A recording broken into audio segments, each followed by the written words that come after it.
Now being recorded. Então, eu preparei uma aula sobre a relação entre gênero e classe. Tem umas pitadas aí de raça, né, que vão entrar, mas o central é uma leitura da bibliografia que eu passei para vocês, que vai fazer a relação, né, vai mostrar os pontos de conexão entre o gênero e a classe, né, que a gente muitas vezes separa por uma necessidade, né, de compreender, né, o que é o gênero, o que é a classe, mas que esses dias numa reunião do PIBID a gente falou, né, que não dá para esquartejar a mulher negra trabalhadora, né? A gente separa para entender, mas eu estou aqui tentando passar o slide no aparelho errado. Então essa é a bibliografia que eu sugeri para vocês lerem, né? O texto que eu coloquei, né, como leitura principal, né? Obrigatória não, porque o professor é o Anderson, mas leitura principal, que é o livro, né, do Caliban e a Bruxa, né, da Silvia Federici. Eu pedi para vocês lerem só a introdução, né, que vai da página 23 a 38. E aí complementar, né, a leitura do texto da Saviotti, né, um item da parte 1, Mulher e Capitalismo, que é a solução feminista, e um texto do José Roberto Tozzoni Reis, né, que é Família, Emoção e Ideologia. Antes eu tinha pensado em fazer nessa aula uma discussão sobre esse último texto, mas como ele vai falar mais, né, enfim, vai falar da família e vai abordar as questões de gênero de uma forma mais lateral um pouco, eu achei que valeria a pena procurar outras coisas, e foi bom porque faz tempo que eu estou querendo né, ler esses dois livros, né, da Federici e da Safiotti, e aí eu comecei a ler eles, ainda não li eles inteiros, mas então vou passar rapidamente por alguns pontos, né, desses textos. De novo, estou passando errado. Então, as influências, né, que a Silvia Federici apresenta na introdução, eu acho que são interessantes a gente retomar, né, as influências que ela usa para pensar a caça às bruxas, né? Ela vai dizer que as caças às bruxas ela é um evento, né, um fenômeno histórico pouco valorizado pela, né, pelos estudos sobre a origem do capitalismo, né? Então, ela está dialogando aí com os marxistas que vão falar da origem do capitalismo, de certo modo, né, esquecendo de colocar a caça às bruxas como um evento central. E ela está argumentando isso. Então, a primeira influência dela é, obviamente, o feminismo, e ela reconhece isso, né? Ela fala que né, o conceito de corpo, né, entre outras coisas, ela fala na introdução que o conceito de corpo como chave para compreender a dominação masculina e a construção da identidade social feminina, ela é apontada pelas feministas. Então, apesar em geral, né, o discurso sobre o corpo está ligado ao Foucault, que é a terceira influência. Deixa eu voltar um pouquinho aqui para não atrapalhar a leitura. Marx, né, outra influência, né, que ela reconhece, principalmente com relação ao estudo da acumulação primitiva, que é um capítulo do Capital, né, do Marx, da obra mais importante do Marx, e em que ele vai descrever a desapropriação dos camponeses que utilizavam de pastos comuns, né, de terras comuns, para sobreviver, para caçar, para buscar lenha, e a expropriação desses camponeses, né, está na origem do capitalismo na Inglaterra, na criação de pastagens para as ovelhas, né, para a produção de lã, e a expulsão desses camponeses é o que oferece a mão de obra nas cidades, em abundância, a miséria, a necessidade. Então, Marx mostra como que a origem do capitalismo ela tá carregada de uma violência desse período, desse processo de acumulação primitiva, e que isso muitas vezes é esquecido pelos liberais que vão falar de livre contrato, né, de liberdade do indivíduo. Então, que liberdade tem o indivíduo se a origem do capitalismo é justamente a violência? E eu vou, né, e a Silvia Federici, ela diz que né, a acumulação primitiva ela é um processo universal em cada fase do desenvolvimento capitalista. Então, tem leituras diferentes de Marx que vão tratar a acumulação primitiva como acumulação original, de origem, e vão ter leituras que vão né, dizer que essa acumulação primitiva ela repete em vários momentos da história, em vários lugares, e a Silvia Federici está nesse campo, né? Ela está dizendo, inclusive, que a acumulação primitiva,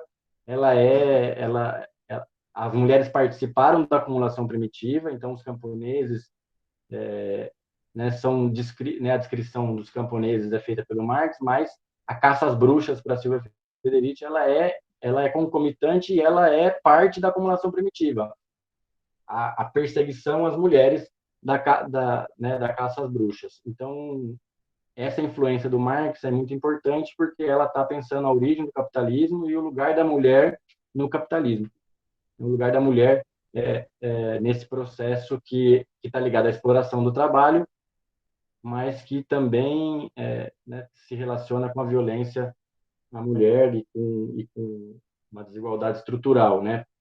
Para dialogar aí com o conceito do racismo estrutural, que está sendo bastante debatido nos últimos tempos, né? E que acho que faz sentido também pensar na questão de gênero, né? Um machismo estrutural, né? Ou o patriarcado, né? Que é o conceito mais conhecido. E que, mas ao falar de estrutura, né? A gente está falando de uma relação que também é de classe. Bom, e com relação ao Foucault, a influência né, ela chama atenção para o estudo, né, da história da loucura do Foucault e do grande confinamento, que que isso aqui é a criação das instituições que vão disciplinar os corpos. Então, ela acredita, né, o Foucault, ela vai falar que o Foucault tem uma contribuição nisso, no estudo dessas instituições, da disciplina né, do discurso que o corpo carrega. Então, o corpo carrega um discurso que é a disciplina que ele é imposta. A gente né, está simbolizado no nosso próprio corpo, isso está marcado na nossa subjetividade, está marcado na linguagem, né, no dia. Aí trata o próprio corpo como discurso. E ela, apesar de reconhecer que o Foucault tem uma grande contribuição nisso, ela vai dizer que o Foucault não dá os devidos créditos, não faz né, a referência ao feminismo como verdadeiro né, protagonista dessa reflexão sobre o corpo. Né? Desde a origem, o feminismo, ela vai dizer, né, desde a origem, o feminismo politiza essa dominação do corpo. E ela vai dizer que o próprio Marx também, né, ao falar da exploração dos trabalhadores, ele também está falando do domínio sobre o corpo do trabalhador. Então é interessante como ela vai dialogando, pegando, né, colocando pontes, né, de uma teoria com a outra e que vem né, de cada uma dessas influências, né, do Marx, do Foucault e do feminismo, para tentar dar um salto de compreensão com relação aos temas né, de gênero e da classe social, né, da mulher e da mulher no capitalismo, né, em relação então com os trabalhadores homens também, né, não em oposição a eles, né, não pensando em termos de patriarcado, mas pensando em termos de um machismo estrutural, talvez, né, e já são palavras minhas.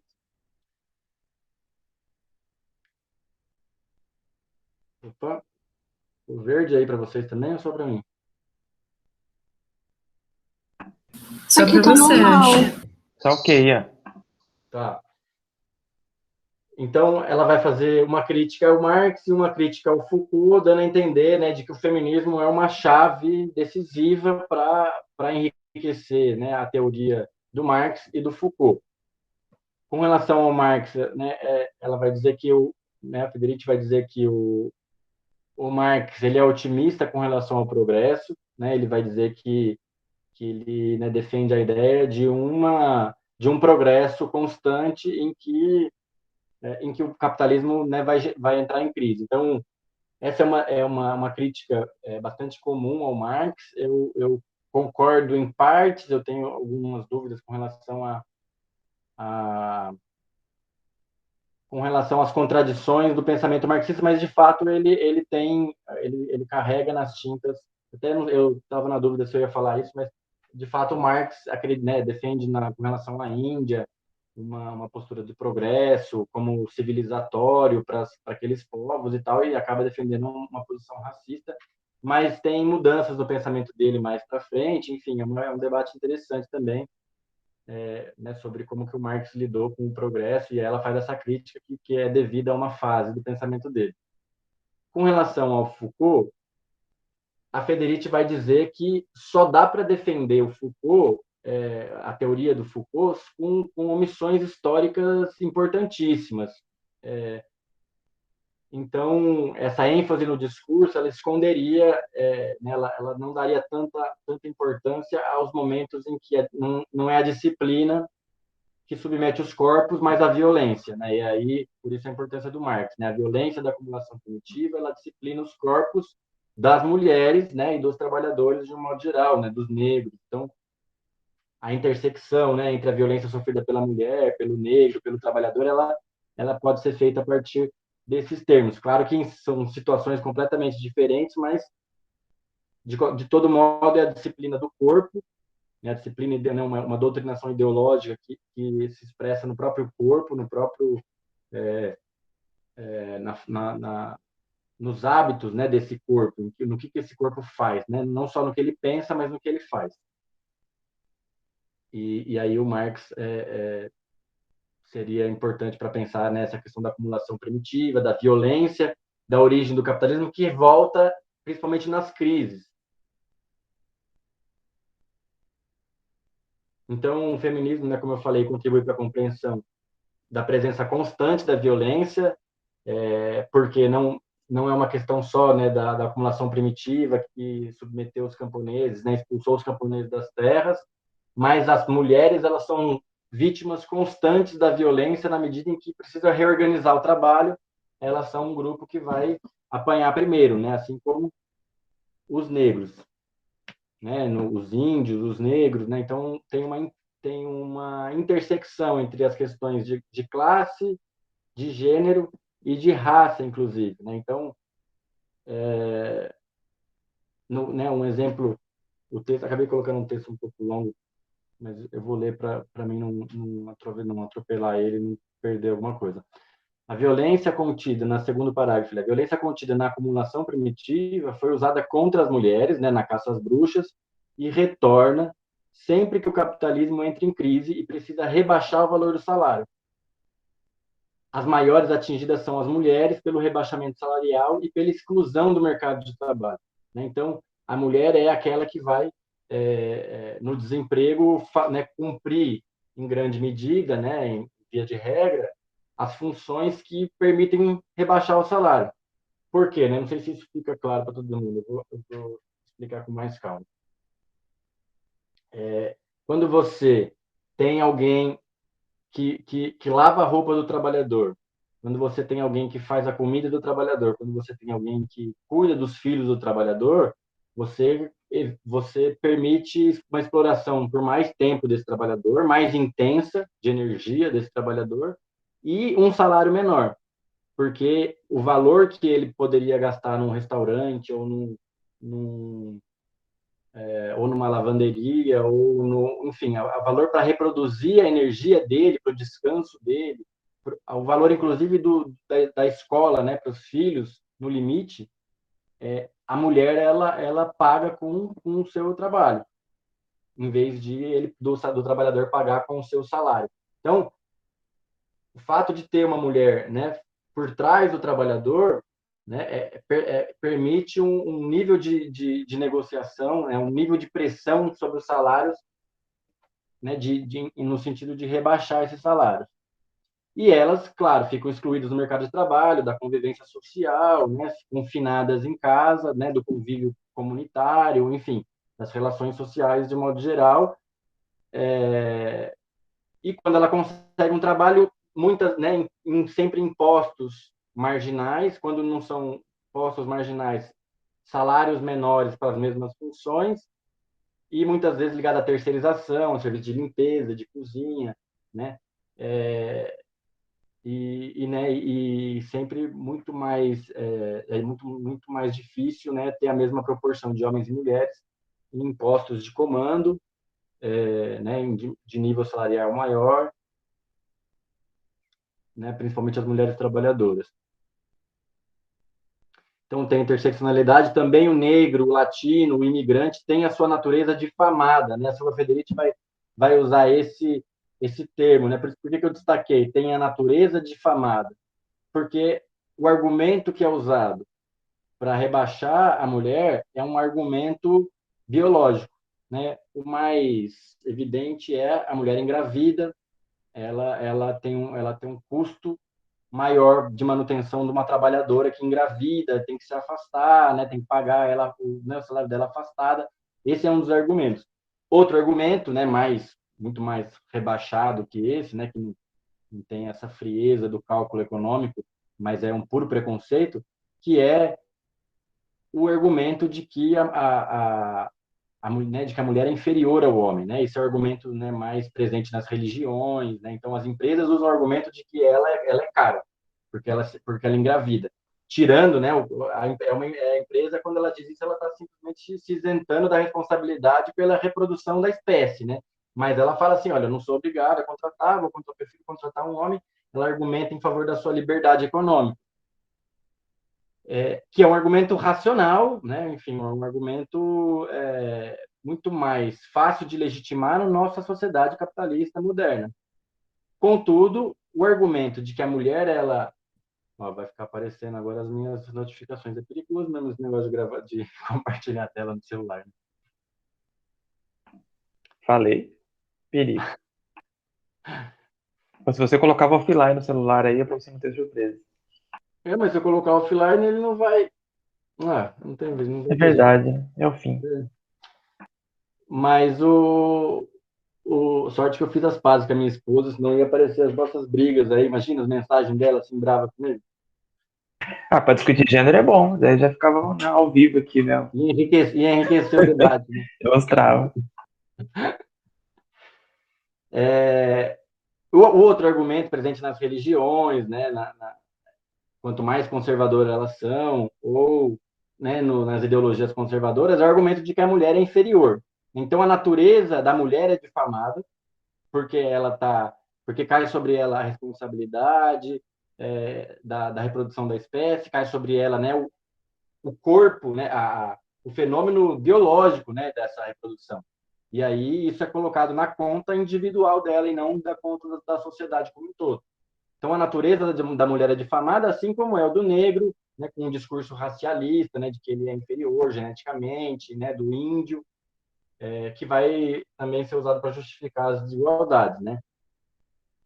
De um ponto de vista irracional, né, esse segundo argumento. O primeiro argumento racional ligado à questão econômica, né, da gravidez, ele não sei como que a gente poderia pensar um paralelo com relação aos negros, mas com relação à mulher é isso, né? Os empresários dizem que as mulheres são caras porque elas engravidam. Bom, então são com algumas das conexões e da questão da natureza difamada da mulher. Deixa eu ver quanto tempo temos, se eu estou indo muito rápido. Então, o objetivo, né, da Silvia Federici é falar que né, a afirmação, né, a tese dela de que a caça às bruxas ela é um fenômeno intrínseco, um fenômeno que não se dissocia da origem do capitalismo. Então, assim como tem a, a, né, a expropriação dos camponeses, né, das terras comuns, em que eles sobreviviam, da acumulação primitiva, que Marx fala, você tem uma perseguição às mulheres que são curandeiras, que têm uma liderança espiritual, né, nas religiões pagãs, né, ela faz rituais de... Vou abastecer aí, uma farsa essa economia aí. Esses rituais pagãos, né, que é associado à bruxa, eles são, né, funções de liderança, né, espiritual, de religiões não cristãs, né, heranças, né, de religiões não cristãs na Europa feudal, e, e o papel medicinal que essas mulheres cumpriam com relação às ervas, à cura, aos chás, ele também é retirado delas nesse processo. Então, ela vai argumentar que isso está na origem do capitalismo. Não tem como pensar, né, o capitalismo sem essa violência, dessa acumulação primitiva, e da perseguição às mulheres, no surgimento do capitalismo. Por quê, né? Por que isso acontece simultaneamente à origem do capitalismo? É uma coincidência ou, né, isso explica o funcionamento do próprio capitalismo e a questão de gênero, né, dentro no nosso modo de vida? Então, a pergunta que ela faz é: por que o surgimento do capitalismo coincide com a execução de centenas de milhares de bruxas? Não, né? Como responder essa pergunta? É uma coincidência, né? Ou tem uma relação profunda entre a questão de classe, né? O domínio da burguesia e o domínio, né, dos homens, né? De uma burguesia masculina, né? A gente acaba sempre separando, né? O domínio dos homens, não é os homens, é o domínio da burguesia masculina. E aí, claro, né, isso vai ter repercussões entre os trabalhadores, né, um preconceito e uma violência também dos trabalhadores homens com relação às mulheres, né, isso vai se reproduzir em toda a sociedade. Por isso a gente tende a separar, né, as questões. Mas, bom, então ela vai defender, ela vai caminhar no sentido de dizer que a feminilidade ela pode ser pensada como uma função trabalho. A reprodução da geração de trabalhadores, né, então o trabalho na reprodução biológica da espécie, né, e de novas gerações de trabalhadores que vão ser explorados. Então, ela tem a função fundamental. Então, quanto mais reproduzir, né, melhor. Mais trabalhadores disponíveis para serem descartados, para serem consumidos no processo de trabalho. Você tem opções de troca, você tem uma competição maior, né? Quanto mais gente no mercado de trabalho, maior é a pressão para rebaixar os salários. Então, uma das funções de trabalho, né, dessa feminilidade é a reprodução da geração, segundo a Silvia Federici. E a outra é a regeneração da força de trabalho. Então, ao mesmo tempo que ela reproduz a espécie, ela regenera o trabalhador, né, lava suas roupas, cozinha sua comida, limpa a sua casa, cuida dele, né, até emocional e a saúde dele, né, essa função da feminilidade, né, essa da mulher recatada e do lar, né? Como que é a primeira? Bela, recatada e do lar. Tem a questão da beleza ainda, que está associada em oposição à bruxa, né? Então, esse é um outro detalhe. A bruxa é sempre retratada como uma mulher feia, né? Ou mesquinha e tal. Então, é como se ela tivesse inveja da mulher, da Branca de Neve, né? A bruxa, na verdade, na história é exatamente isso, né? Ela tem inveja da Branca de Neve. Então, as bruxas estão em oposição às mulheres belas, recatadas e do lar. Esse é o argumento da Silvia Federici, tá? Eu estou reinterpretando aqui, mas exatamente essa é a polarização. Então, tem uma questão que é a exploração sexual, então, correspondente da exploração econômica que recai sobre o trabalhador, né, o trabalhador assalariado e a trabalhadora assalariada, né, no caso das mulheres, além de explorada economicamente, ela tem uma exploração sexual, então a exploração do seu corpo, da sua beleza. Então a mulher é pressionada para ser bela, né, para estar em forma, para atender a sexualidade masculina, né, todos os apelos de propagandas. No passado era pior, né? Vocês são mais novos um pouco. Não sei se vocês lembram, mas tem as propagandas da escola, né? Se você pesquisar na internet, você vai achar. A escola até se retratou numa época, né? Tentando mudar a imagem dessa exploração sexual na propaganda da mulher. Né? E claro que isso não é um problema que era exclusivo à escola e nem foi superado, né? A exploração sexual até das crianças, né, na televisão, ela é muito forte, no apelo. Na internet, então você vai ver nos vídeos o que tem de adolescente fazendo propaganda né, daqueles aplicativos de dancinha, e fazendo dancinha, né, nos vídeos que estão circulando por aí, né, da sociedade, é impressionante, né? E são muitas vezes menores de idade que trabalham com a imagem do corpo, e aí, ou seja, é uma coisa que as crianças também aprendem, né? As meninas são educadas para aceitar essa exploração sexual, para aceitar essa questão com relação ao corpo e ao ser bela, e serem femininas, né, no sentido de serem dóceis, de serem né, domesticadas, né, do lar, são belas, recatadas e do lar, né, são também delicadas, né, não se posicionam politicamente, né, antigamente tinha o negócio da mulher não assobiar, né, não podia assobiar, então isso vai se refazendo, né, a mulher vai rompendo alguns tabus, mas isso vai se reproduzindo de formas que a gente às vezes não consegue identificar por serem do nosso tempo, né? A gente se confunde com o nosso tempo.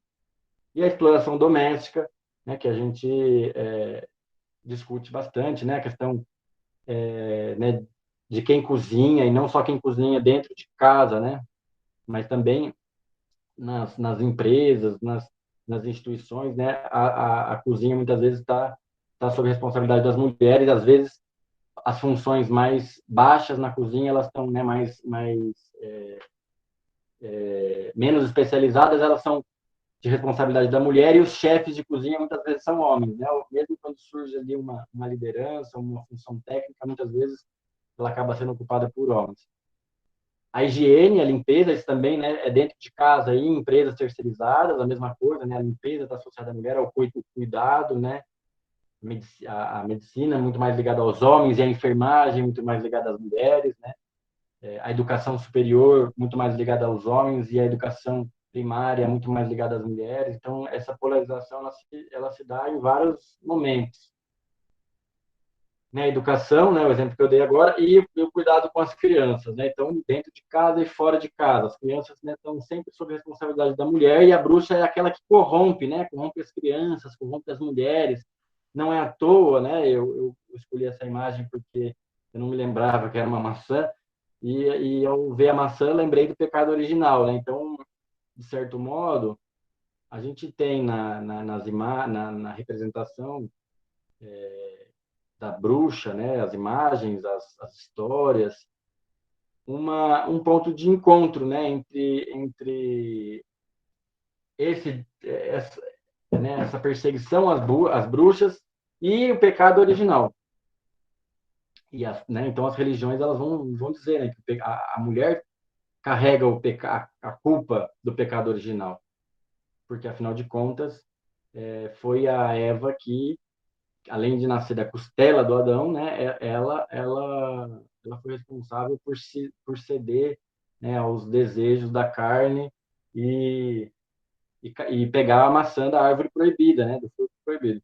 Então, uma maçã, eu acho que é um símbolo interessante que aparece aí na bruxa da Branca de Neve, uma bruxa feia, né, nariguda, com os dedos magros, os olhos esbugalhados.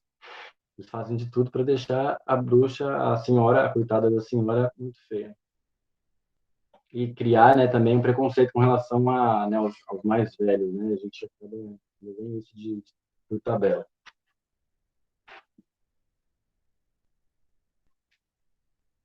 Bom, então, a Silvia Federici vai dizer que no Renascimento, né, o Renascimento que é muitas vezes, né, pensado, a Revolução Científica, como fenômenos progressistas, né, e aí ela está de certo modo, colocando o Marx aí, né, ela está falando assim, o Marx também foi muito otimista com relação a isso, ao Renascimento, à Revolução Científica, ao progresso e tudo mais. Mas ela vai denunciar, né, os aspectos né, de dominação aí desse... Não, gente, o link não está funcionando.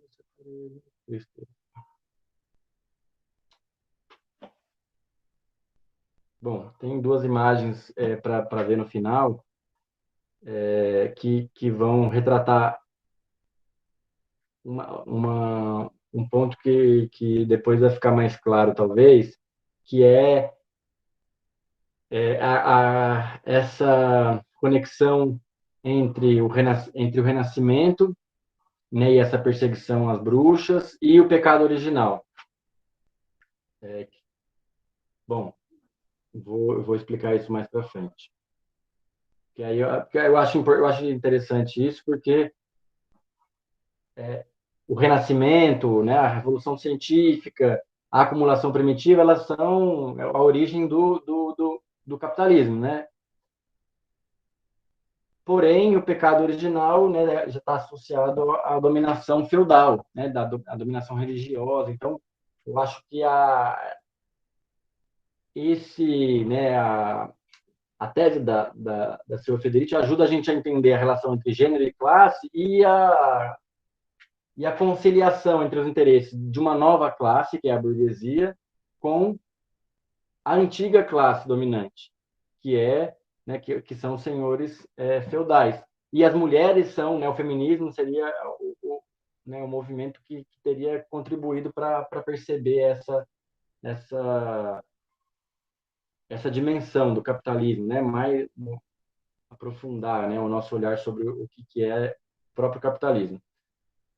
Bom, então as críticas que ela vai fazer ao Renascimento, né, ela vai falar que essa crença masculina na razão e na ciência, ela exclui as mulheres, né? A bruxa estava associada ao misticismo, à magia, à irracionalidade, e é justamente nesse momento que acontece, né? Durante essa transformação que vai dar origem à modernidade, à ciência, o resgate dos filósofos da antiguidade, elas coincidem com a perseguição às mulheres.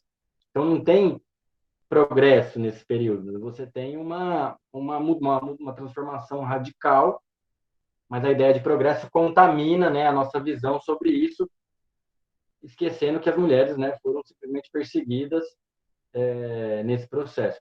Bom, a substituição de um paradigma orgânico por um mecânico. Como que o que isso significa, né? Significa, lembrando, né, do Durkheim, que a gente acho que chegou a ver num texto do Giddens, que apresentou os sociólogos, a gente está falando de uma sociedade mais comunitária, onde as regras são mais claras, né? Quando a gente pensa em termos orgânicos, um paradigma orgânico e um paradigma mecânico, é uma mudança de uma sociedade que era comunitária para uma sociedade muito diversa, de culturas muito diversas, mas que as regras já começam a ser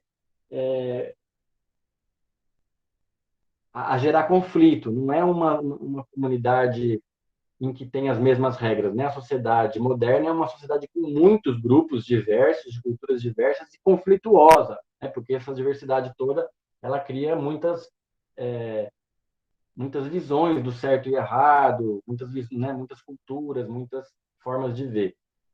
E um aspecto, né, do argumento dela é que esse paradigma mecânico está ligado a uma dominação racional e masculina, de uma razão, mas uma razão masculina. A mulher é colocada como irracional ou como mais sujeita às emoções, e ela e o vínculo que ela tem com a comunidade, ele é atropelado por uma nova sociedade onde ela não tem o mesmo lugar. Não quer dizer que ela tinha igualdade no feudalismo, né? Mas quer dizer que o vínculo com a comunidade muda completamente. A forma de vida muda completamente e, né, e a sociedade vai adotar uma visão mais ligada ao domínio da razão, ao domínio da natureza, à exploração da natureza e da mulher. Então, o Renascimento e a Revolução Científica, que são vistos como avanços da humanidade, ela está denunciando isso como, na verdade, um processo de domínio masculino, porque a razão é uma razão identificada nos homens, né? Então, a medicina vai ser institucionalizada não com os conhecimentos das bruxas, mas em oposição às bruxas. Então, todo o conhecimento científico ele vai se fazer em oposição a qualquer possibilidade das mulheres participarem nisso, apesar de elas terem uma liberdade maior em alguns aspectos no feudalismo. Então, isso é uma coisa importante, porque a gente costuma associar a dominação masculina, eu acho que isso foi um pouco o debate no final da aula passada nossa. A gente costuma associar a dominação masculina a uma coisa linear, né? Uma coisa que sempre foi igual. E aí é interessante notar essa diferença entre a cultura de gênero, né? O que é ser mulher no capitalismo e o que é ser mulher no feudalismo. E que o texto do Tozoni Reis, né, ajuda também a pensar na família aristocrática e na família burguesa. A sexualidade da mulher ela é retirada justamente nesse processo também. Então, esse discurso racional, né, do Renascimento, da Revolução Científica, ele legitima a exploração feminina e da natureza, porque, afinal de contas, o homem seria superior, né, pelas teorias pseudocientíficas da época, né, o homem seria superior à mulher e superior né, e domina tanto a mulher como a natureza. Né? E aí também argumentos nesse sentido foram, né, usados para justificar a escravidão. Né? Os negros eram um povo não civilizado, eles seriam civilizados pela escravidão. Ela vai, né, colocar isso nesses termos, eu achei muito bom. Né? A história das mulheres é a história da luta de classes. E isso lembra muito a obra do Engels, né? Um livro muito, muito legal para quem quiser entender uma influência, né, dela, né, influência de muitas feministas, né, mais ligadas ao marxismo, que é A Origem da Família, da Propriedade Privada e do Estado. Esse livro é muito bom, ele vai justamente nesse sentido de tratar a história das mulheres como a história da luta de classes,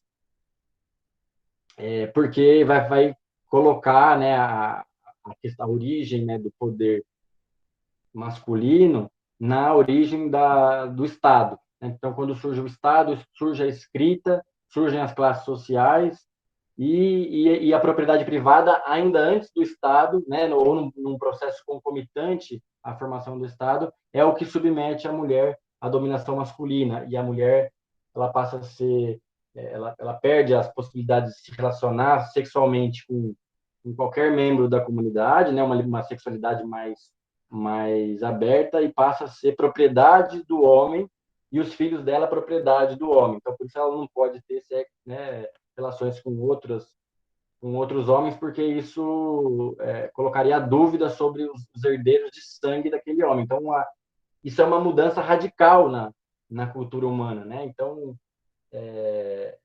as hipóteses que o Engels levanta, baseado nos primeiros antropólogos evolucionistas, que defendem algumas coisas que já são ultrapassadas, mas essa questão da sociedade matrilinear, da herança, do domínio das mulheres, como não tinha essa ideia de que o filho é do homem, então a linha não de poder, porque não é um Estado, mas a linha de liderança da comunidade, ela está ligada à mulher. A mulher mais velha que é mãe de todos. Os pais não são necessariamente pais como a gente entende hoje, né? Eles são todos por geração, mas o topo da sociedade matrilinear ela tem uma mulher, né? E a anciã. Então é nesse sentido que o Engels também trata. Bom, uma coisa interessante sobre o Renascimento, né, dessa visão mecânica de legitimar a dominação sobre a mulher e a dominação sobre a natureza, né, a razão como um fator de domínio do ser humano masculino sobre a mulher, sobre europeu, né, inclusive sobre outros povos e sobre a natureza, ela está em Aristóteles. Né? Tem uma ideia de hierarquia da natureza, né? O mais complexo domina o menos complexo, né? Isso está na base da teoria evolucionista, né, da biologia, mas acaba refletindo, né, numa visão preconceituosa sobre a sociedade. E o Aristóteles vai defender isso, que o homem é mais, né, capaz do que a mulher e é mais capaz do que o escravo. O homem livre governa, né, a sociedade, a mulher governa a casa e o escravo trabalha. Essa visão também vai estar presente no feudalismo. E vai né, ressurgir com o capitalismo, apesar né, do valor de igualdade defendido pela burguesia na Revolução Francesa, né, é isso, é uma Revolução Francesa dirigida pelos homens burgueses. Não é pelo trabalhador, não é pela mulher, não e essa revolução burguesa iniciada na Europa que coloniza, né, o restante dos países do mundo, ou seja, é eurocêntrico também e racista.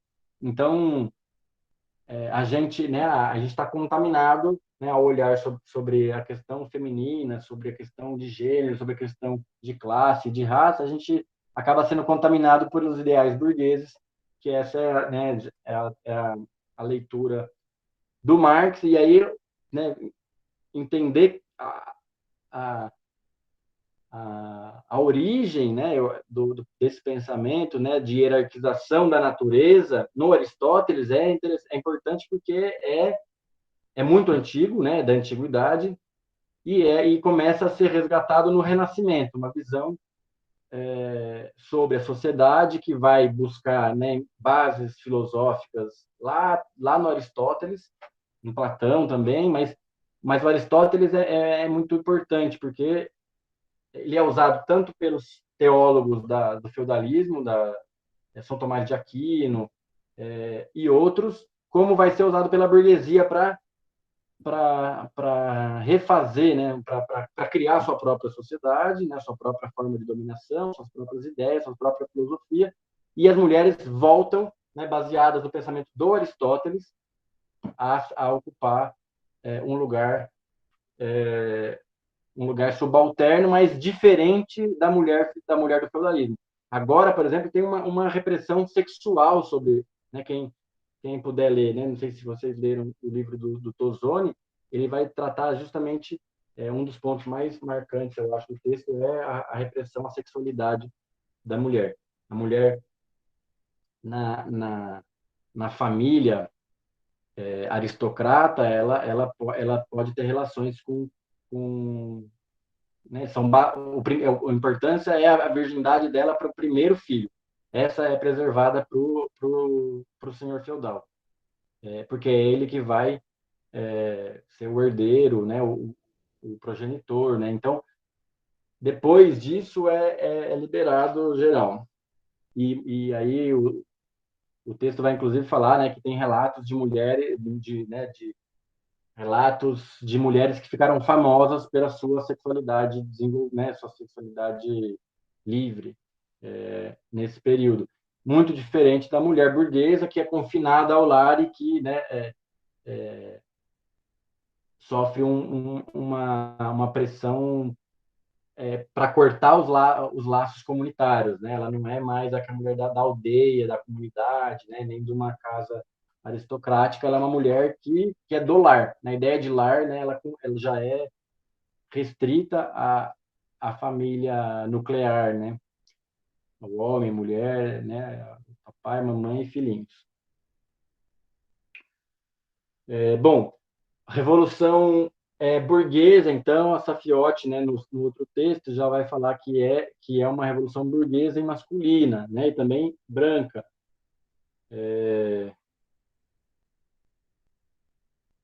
Ela dá ênfase, né, à questão, né, de classe e gênero, mas ela também vai fazer relações com uma questão racial. Acho que a gente discutiu na aula passada, aqui, se não me engano, alguém falou da Declaração dos Direitos da Mulher, né, da Olympe de Gouges, não sei se assim se pronuncia, durante a Revolução Francesa, que foi rejeitada pela Assembleia Constituinte. Eu achei que eu tinha lido isso no livro da Federici, eu tinha falado na aula passada, mas foi no livro da Safiotti. E é uma omissão histórica, né, dessa declaração e o desenrolar dos eventos, permanência, né, do machismo muito forte, apesar do domínio burguês, mostra que essa dominação, essa revolução burguesa, ela é também uma revolução masculina. Então, a ideia que a Federici está trazendo do renascimento, da revolução científica, da acumulação primitiva contra as mulheres, a Safiotti também está reforçando, pensando que essa revolução burguesa ela é masculina. Né, e nega, por exemplo, a Declaração dos Direitos da Mulher. Depois ela vai dar vários exemplos do movimento feminista. É bem legal o texto.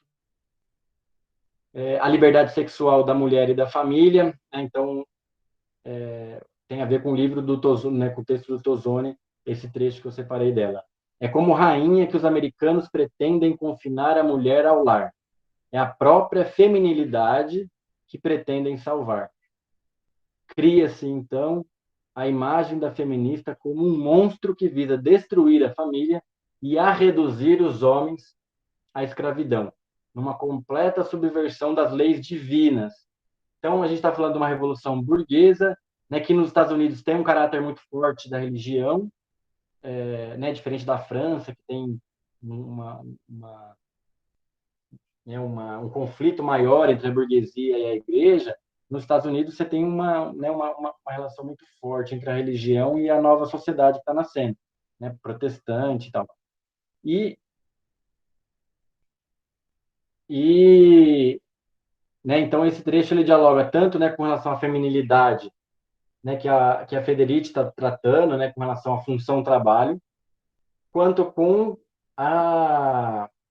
com esse confinamento da mulher ao lar e as consequências até para a sexualidade da mulher. E aí, né, a imagem da feminista como um monstro, né, lembra também a perseguição às bruxas, que é justificada tanto pelas leis cristãs, né, pelas regras cristãs, pela moral cristã conservadora, né, claro que não é todo o cristianismo que está embasado nisso, mas como também justificado por argumentos racionais, né, pseudocientíficos, que vão falar, por exemplo, né, que a mulher engravida, o custo dela é mais alto, por isso não pode ter o mesmo salário que os homens. Bom, eu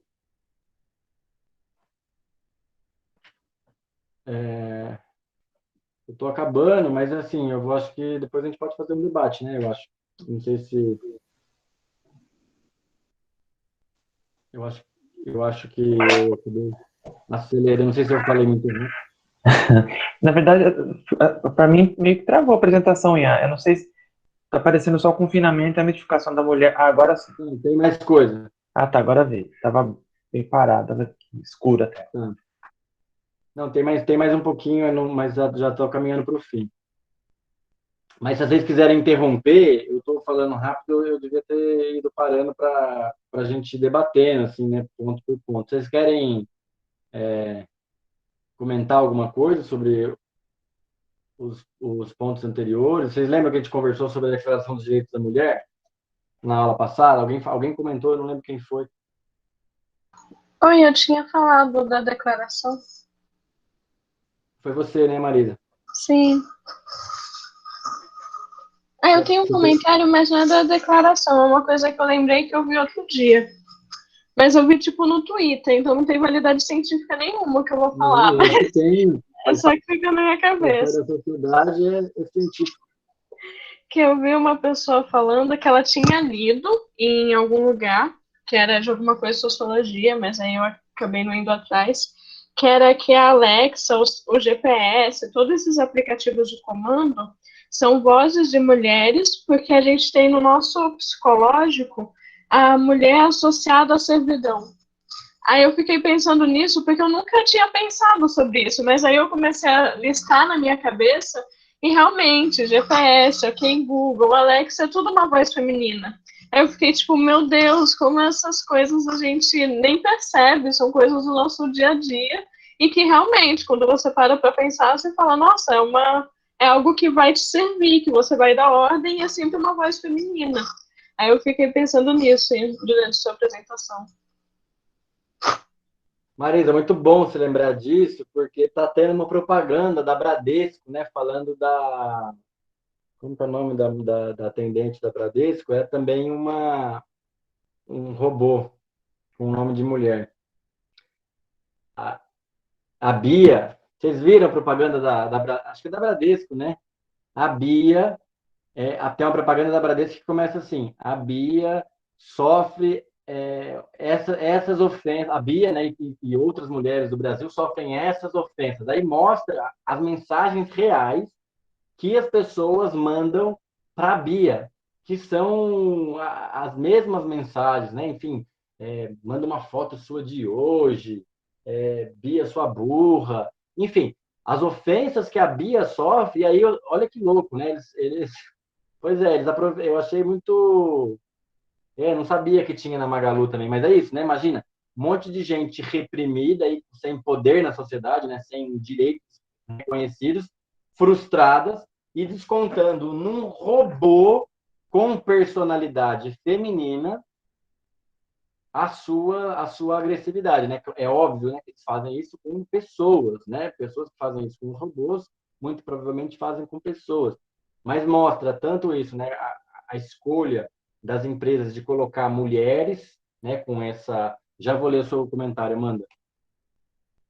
A escolha de colocarem mulheres nesses papéis e de colocarem e a reação que isso tem nas pessoas, né, nos homens, né? Isso é muito impactante, né?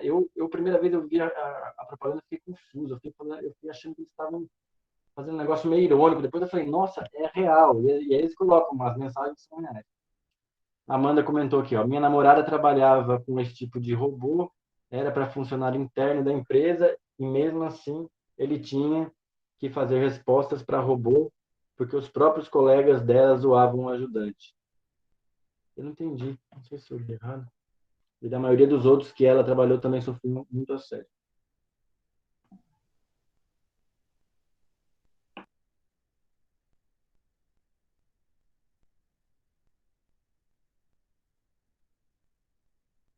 Eu não sei se eu entendi sua mensagem, mas você não quer falar, Amanda? Abre o microfone aí.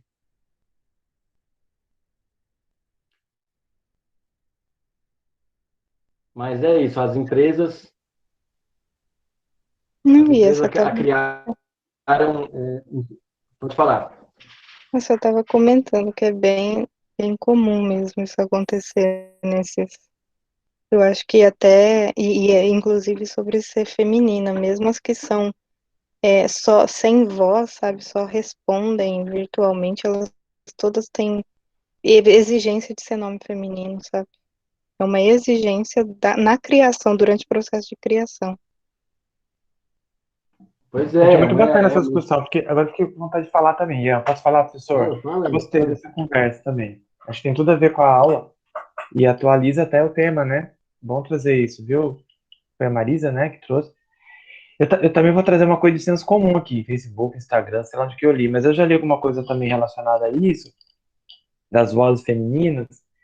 Isso tem a ver, aí entrando no barco do Ian, né, dessa coisa do desenvolvimento do capitalismo, né, as primeiras profissões que as mulheres puderam se desenvolver e com certa liberdade, sem ser privadas pelos pais ou pelos maridos, são as profissões ditas de serviço, né, de, sei lá, que a gente chamaria de prestação de serviço, então telefonista, professora, psicóloga, enfermeira. São, né, profissões de cuidado. Tem muita gente que estuda, Helena Irata, que é uma pesquisadora feminista, inclusive estuda isso, a questão do cuidado, né?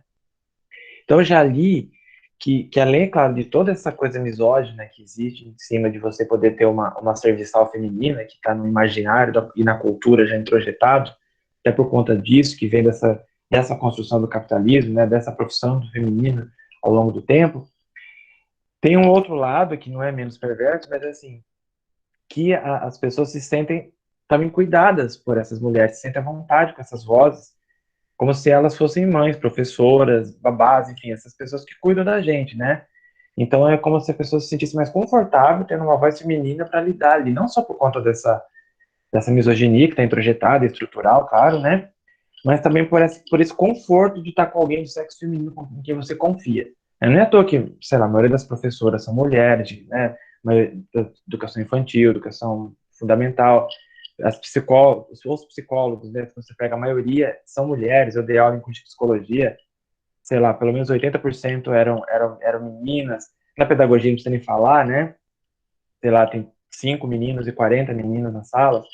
Então, todas essas coisas que têm a ver com cuidados, se a gente pegar talvez alguma pesquisa de mercado ou de publicidade, vai ter também isso. Esse conforto que as pessoas têm ao ouvir a voz feminina, né? Como se fosse alguém cuidando delas também. É isso aí. Ian, pode continuar. Desculpa interromper você aí. Não, não, acho que agora acho que a gente pode ir debatendo mesmo. Eu tenho mais coisa para falar, mas acho que é legal agora a gente ter um espaço também de debate, senão acaba todo mundo fica com vergonha de falar. eu lembrei de um exemplo, né, que envolve as minhas aulas, né, no ensino médio, inclusive. Outro dia eu saí estava terminando uma aula minha, né, virtual, e ia começar a aula da professora no mesmo link, e eu tinha ficado de ver alguma coisa, o menino estava fazendo uma bagunça lá, estava entrando com o nome trocado, enfim, os alunos dão um jeito de bagunçar até na aula virtual. É menos, mas acontece. E aí eu voltei para a aula para ver se eu identificava alguma forma de mandar uma mensagem para o Google, né, para o Google Meet, para resolver. E eu entrei no meio da aula da professora e os alunos estavam super participando da aula dela. E eu pensei, caramba, aqueles marditinhos não participaram da minha aula e participam da dela. E eu já sei de antes que essa professora consegue envolver muitos alunos na participação das aulas. E depois, eu conversando com o coordenador, ele me colocou, eu achava, né, eu acho que pode ser, né, um pouco incompetência minha, né, e é uma habilidade que ela tem de envolver os alunos e tal, acho que pode ser isso, né, inclusive. E sempre achei que fosse isso, né, mas o Euclides me chamou a atenção para um outro fator que também é importante, né, que é o fato de ela ser mulher e os alunos ficam mais à vontade, intimida menos a participação. E eu acho que pode ser, porque eu sou um pouco intimidatório, né? Porque agora pensando assim, nós estou terminando o slide aqui, não parei de falar um minuto, ninguém participou. Eu falei, não, eu preciso parar para ver se alguém vai, né, comenta alguma coisa. Mas isso eu acho que fiquei pensando sobre isso, né? A professora, a mulher, né? Ela é menos intimidatória, talvez, do que o professor homem, que é mais visto, né, como uma autoridade, tal, maior. E outra coisa que eu ia comentar que me lembrou aí quando você falou das profissões, Anderson, é do fetiche sexual que está ligado também, né, por exemplo, a enfermeira, né, as fantasias sexuais ligadas à enfermeira e, e, a, e a professora, enfim, esses papéis acabam se misturando, né, a exploração sexual e as profissões ligadas ao cuidado, elas também vão ter, né, a secretária, né, eu estava tentando lembrar e não estava conseguindo, a secretária, a enfermeira, né, que tem a fantasia de carnaval, fantasias, acho que até roupas, né, de sex shop mesmo, né, de enfermeira, fantasias sexuais mesmo, né, e, e a secretária também, né, a imagem da secretária e os casos, né, evidentes, né, de homens que escolhem secretárias com um interesse é, em, em desfrutar, né, do corpo dela. Então, a exigência, muitas vezes, das profissões né, a beleza entra como uma exigência, então as fotos, né, muitas vezes aparecem, o que já também muitas vezes está ligado ao racismo, né, para identificar quem é branco e quem é negro, as entrevistas, e como essa mulher se comporta, ela vai ter que ser feminina, ela vai ter que ser delicada, se ela for dócil, né, e aceitar, né, todo tipo de violência, a garçonete, né, ela é mais desejável para aquele cargo em algumas situações em que a intenção do próprio empregador é essa, né? E isso infelizmente existe muito, né? Uma violência cotidiana a que as mulheres são submetidas e às vezes, né, por necessidade ou por medo, né, por dificuldade de se opor a isso. Né, e novamente a feminista entra como uma mulher, é um monstro que ou uma bruxa ou uma histérica, né, uma louca, uma mulher que não se submete, né, uma mulher que não permite esse tipo de violência, em que vai denunciar, em que vai falar quando ela acontecer. Um absurdo, né, para essa ideologia, né, patriarcal que queria poder manter, né, aquela situação que com certeza foi muito pior, né, até os anos 50, né, um confinamento ainda maior das mulheres. E, obviamente, né, que isso permanece, né, só lembrar que a gente tem o Bolsonaro como presidente da República, que ajuda a gente a pensar muito isso, né. A gente criou a esperança de que as coisas estavam mudando progressivamente, passo a passo, mas a gente tá vendo sair do armário, né, e não são os nossos. Ian, só lembrando que não só o Bolsonaro, né, mas a mulher dele tem um papel fundamental nisso aí, como a bela recatada do lar, para fortalecer toda essa ideia, né? A Damares, né, Anderson? A Damares, a mulher do Bolsonaro, a esposa do Michel Temer também, que foi a que originou numa reportagem, né, a ideia da mulher bela recatada do lar, foi uma reportagem que saiu sobre a esposa do Michel Temer, que já é, né, ou seja, enquanto a gente tinha uma presidente mulher, né, ou uma presidenta, como o pessoal gosta de falar, uma presidenta, a gente tirou, né, uma mulher do cargo mais, né, mais importante do país para colocar um homem, e a mulher ela vira um anexo, né? E aí logo vem uma reportagem da mulher bela recatada do lar, ou seja, em vez das mulheres se espelharem na Dilma, né, como né, o coração valente, né, a imagem dela na campanha, né, coração valente, uma mulher que pegou em armas, que suportou tortura, uma mulher forte, né, uma mulher que era vista como autoritária nas relações com os homens. Acho que a Dilma deve ser realmente um pouco difícil de conviver, mas imagina uma mulher para chegar no posto que ela chegou, imagina a dificuldade que não é lidar com essas várias situações de machismo. Então, a violência, ela é proporcional, né, à opressão que ela sofreu.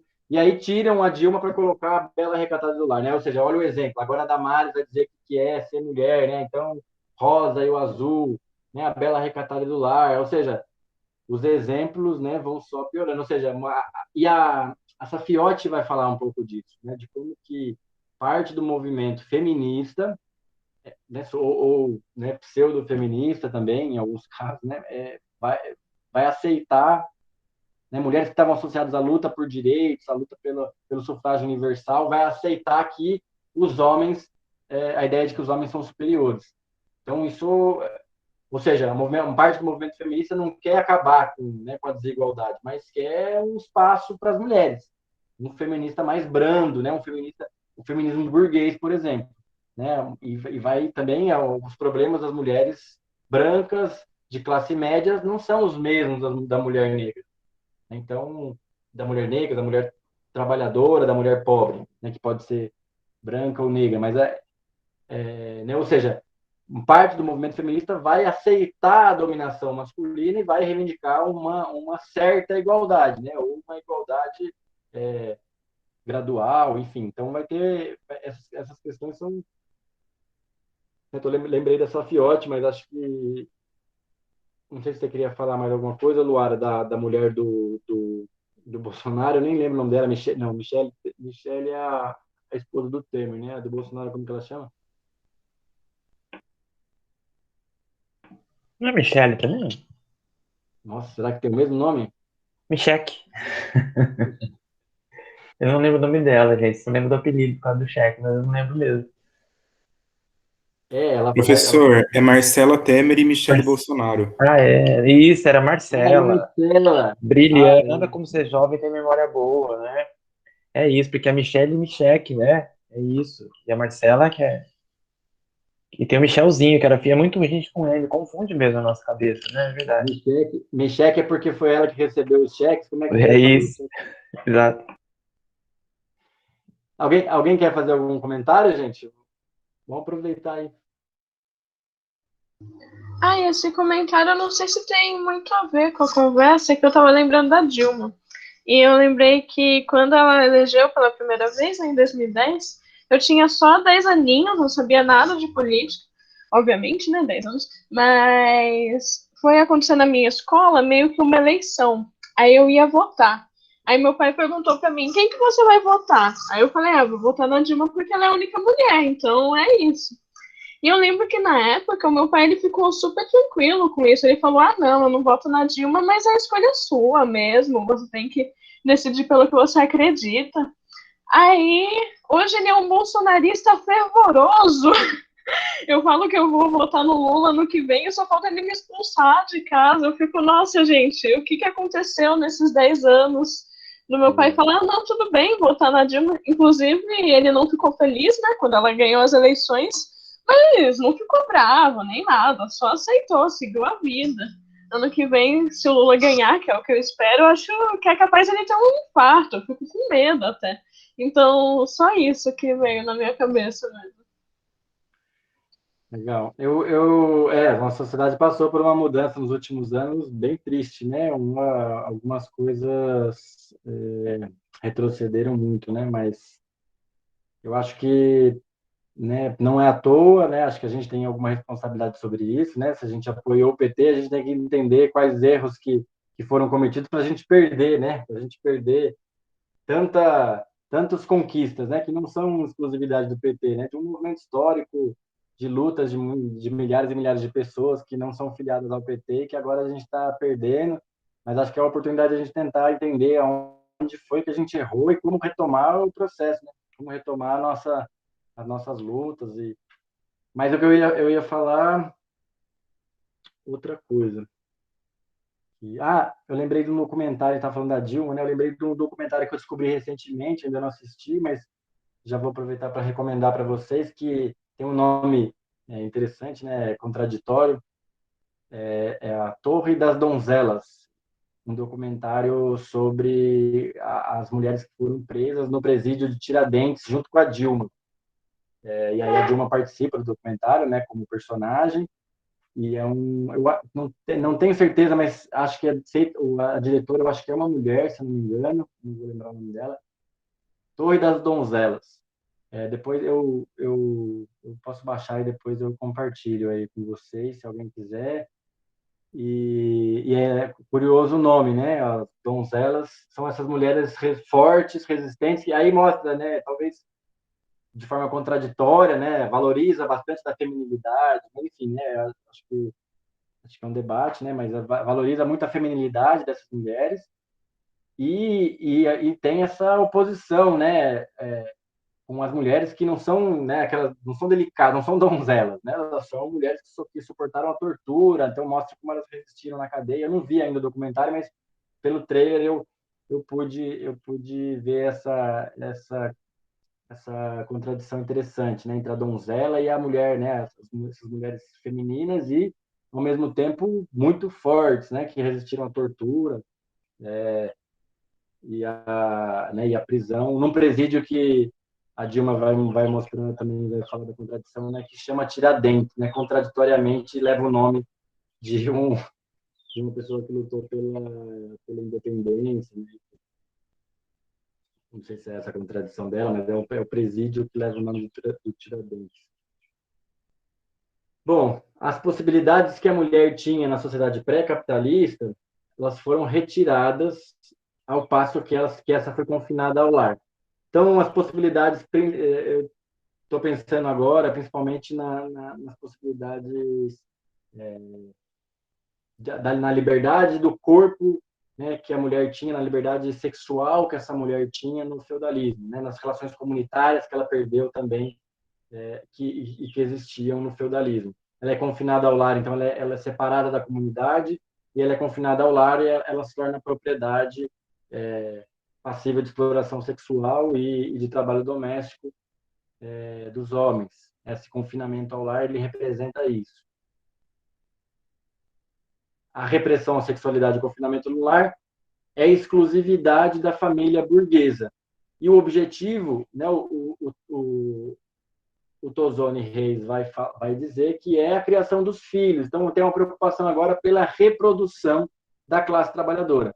Não pode, né, essa mulher trabalhadora ela tem o papel de oferecer força de trabalho, né, novos trabalhadores para o mercado. Se isso escasseia, como, por exemplo, acontece, olha que interessante, né, como acontece na Europa, em que a população vai envelhecendo, né, se escasseia a mão de obra de trabalhadores, a população vai envelhecendo na Europa, você precisa recorrer aos migrantes. E aí uma nova desigualdade se estabelece, que agora não são filhos dos trabalhadores da sua nação, né, do seu ou da sua nacionalidade, da sua etnia, mas filhos de trabalhadores africanos, filhos de trabalhadores latino-americanos, que vão para os Estados Unidos e Europa, e aí sofrem precisam também reproduzir como força de trabalho, mas agora são sociedades como a nossa tem essa separação, né, entre ricos e pobres, brancos, ricos e pobres negros, né? E aí agravado ainda o fato de eles não serem nem do mesmo, né, da mesma cultura, da mesma nacionalidade, originalmente, né? Depois se tornam franceses, italianos, mas tem esse preconceito agora com o migrante, né, que é um trabalhador, e com a mulher migrante, no caso, a que sofre todas as três opressões, né? Mulher, negra, migrante, 4, e trabalhadora. Sem falar das mortes de crianças, né? A travessia do, do mar Mediterrâneo, né? Para chegar para sair da África e chegar na Europa, tudo isso, né? Das pessoas que morrem, inclusive crianças, né? Que apareceram nos últimos anos aí em fotos fortíssimas. Como retribuição simbólica ao confinamento, essa mulher recebe um presente, o mito da mãe, né? Ela é colocada num altar de pureza, né? Na angelical. Ela tem uma missão que só ela pode cumprir, que é ser mãe, né? Que coisa bonita, amamentar, né? Como a minha esposa está amamentando meu filho de 9 meses e pegou Covid, né? O médico falou que o Covid destruiu as células dela e aí ela está amamentando, uma coisa que já exige muito do corpo, né? Tadinho do meu filho, né? Eu quero que ela amamente ele, mas ela estava desmaiando outro dia, teve que ir no médico e está tomando um remédio fitoterápico para regeneração celular. Porque o Covid destruiu as células dela, amamentando, ela fica mais destruída ainda. Mas a sociedade coloca, né, nela, e ela se sente culpada por isso, o peso de ser mãe, de ter que amamentar. É só ela que pode fazer isso, só ela que tem o peito, né? Só ela que é a mãe. O pessoal que me vendeu o computador com problema. Então, o mito da mãe é o presente que a mulher ganha por ser confinada ao lar e ganhar, né, um papel exclusivo dela, que é o papel de criação dos filhos, o papel de reprodução da espécie. Bom, gente, já entendi. E aí isso envolve a mulher com um peso que é o sentimentalismo, que está relacionado à criação dos filhos, a coisa mais bonita da vida, né? Então, se a gente olhar com uma certa frieza, né, esse sentimentalismo e essa mística, né, do mito da mãe, né, ou dessa mulher feminina, dessa feminilidade e da mãe, ela é um peso também sobre as mulheres, né, que não recai sobre os homens de maneira nenhuma da mesma forma, né? Quantos homens abandonam seus filhos aí, criam mal e porcamente, ou quando criam, e não tem nem a metade do julgamento que as mulheres sofrem criando os filhos e dando o melhor que podem. A mística da feminilidade possui uma ambiguidade, né? O seu lado angelical, né? Esse presente do mito da mãe, né? Desse lado angelical, ele corresponde à dominação, né? Que está ligada ao confinamento ao lar, né? À repressão da sexualidade. E o seu lado pagão, o da bruxa, né? Por exemplo, corresponde à subversão da ordem burguesa e que é vista pela ordem burguesa, pelos valores da burguesia, como uma subversão das leis divinas da natureza, né? Pensando no Aristóteles, das leis divinas, pensando na Bíblia, e uma subversão, ou seja, do que é razoável. A mulher reivindicar os seus direitos, e por isso o estigma que as feministas, né, principalmente as feministas que enfrentaram de frente a religião, né, sofrem com relação, né, àqueles estereótipos da mulher, enfim, da difamação na cruz, dos objetos religiosos, enfim, né, aí vai recair sobre essas feministas, né, algumas imagens que ficaram de algumas manifestações feministas que foram, né, muito fortes simbolicamente na religião. E talvez tenham sido ingênuos estrategicamente, né, porque criaram uma barreira com relação a possíveis aliados. Mas aí é um debate sobre, né, correntes feministas, o que é estratégico, o que é interessante do ponto de vista político e o que é, né, qual que é o caminho, o melhor caminho para a superação dessas desigualdades, né? Não é um debate que a gente vai fazer aqui, não dá tempo, mas se vocês quiserem falar sobre isso, eu acho que é interessante. Então, exemplos, né, os exemplos que eu falei da bruxa, do pecado original, estão ligados a esse lado puro e angelical, que no fundo, na Bíblia, nenhuma mulher tem. Né? Na Bíblia não, né? Mas em algumas leituras da Bíblia, a mulher nunca vai poder se espiar o pecado original. Enfim, né? Na verdade, né? Não daria para espiar esse pecado original que recai sobre as mulheres, mas acho que deve ter leituras da Bíblia mais que não colocam, não leem de forma tão literal, né? Porque senão não aceitariam, né? Tem religiões que aceitam até lideranças femininas, né? Pastoras, mulheres, enfim. Mas não, obviamente não é a regra e sim a exceção. Então, em geral, o pecado original recai sobre a mulher. No fundo, a Bíblia ela reforça, né? Na maioria das vezes, né? As leituras da Bíblia reforçam essa ideia do pecado original que recai sobre a mulher, né? Por causa do ato da Eva, né? De ceder aos desejos, né? De ceder à tentação do diabo na forma da cobra. Então, está nessa imagem que eu vou mostrar para vocês aqui, que são dois quadros do Renascimento. Então, é interessante. Apareceu aí para vocês já, não? Eu não tô vendo. Ainda tá o texto, Ian, mas pode ser que demore um pouquinho o delay aí, né, da internet. Poxa, agora o delay foi grande, porque não faz tempo. Mas você abriu na apresentação ou abriu um link diferente? Porque às vezes ele só mostra. Se você abrir o link, ele vai ficar nessa aba aí, não sei, né? Não, não foi o link, não. Tá no final da apresentação. Que sacanagem.